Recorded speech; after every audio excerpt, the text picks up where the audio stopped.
everyone, it's Alina, and welcome back to Pulsecast USA. Today, we're asking a question almost every American thinks they understand, but almost nobody can fully explain. How much power does the US president really have? Is the president the most powerful person in the world, or the most overestimated? Let's break the myths, the reality, and the hidden truth about America's most talked about job. We've all heard the phrase, the President of the United States is the most powerful person on Earth. It sounds bold, impressive, almost scary. But here's the twist. The president's power is massive, yet highly restricted at the same time. America's founders were terrified of kings. They wanted a strong leader, but not an all-powerful ruler. So the president was designed not as a king, but as a limited executive operating inside a very complicated system. The president is commander-in-chief of the US military. Sounds ultimate, right? Well, yes and no. The president can order strikes, command troops, and respond to emergencies. But only Congress can declare war, and only Congress controls long-term military funding. Think of it like this. The president drives the military car, but Congress owns the keys to the gas tank. In other words, the president commands the world's strongest military, but they don't get to use it however they want. You hear this a lot. The president signed an executive order today. It sounds powerful, like instant national change. But executive orders aren't as unstoppable as people think. They can be blocked in court, reversed by Congress, or erased by the next president.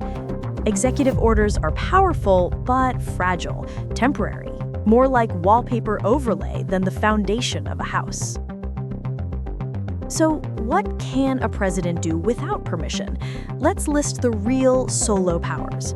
Direct federal agencies, declassify information, pardon criminals, issue emergency declarations, lead foreign policy, appoint ambassadors, control nuclear authority, shape the national agenda. Some of these powers are symbolic, some are big, but only a few, like pardons and nuclear control, are truly unilateral. Now here's the secret nobody tells you. A president's greatest power isn't something written in the Constitution.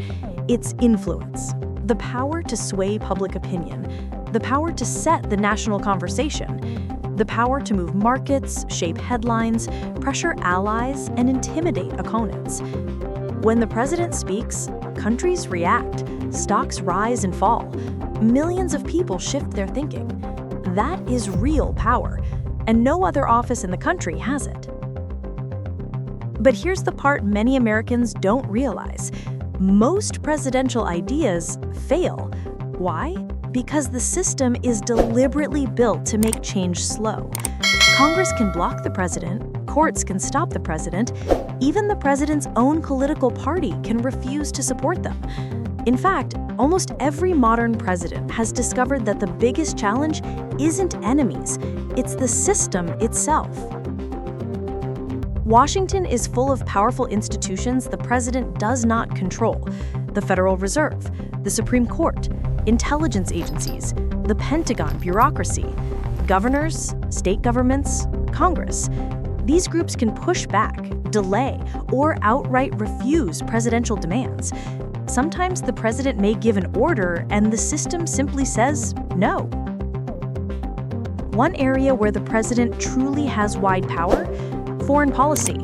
The president can negotiate with world leaders, set diplomatic priorities, deploy troops in emergencies, influence global markets, create sanctions, recognize nations, direct the country's global stance. Foreign policy is where a president's authority is closest to full control. So here's the final, honest answer. The US president is incredibly powerful, but also extremely limited. A single individual leading a massive system that was designed to prevent abuse, prevent dictatorship, and force compromise. The job is less about ruling and more about navigating. If you ever wonder, why can't the president just do this? Now you know.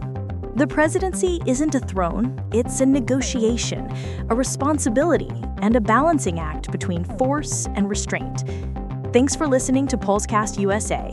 If you enjoyed this breakdown, hit like, subscribe, and share this episode with someone curious about how America really works. I'm Alina, and I'll see you in the next episode.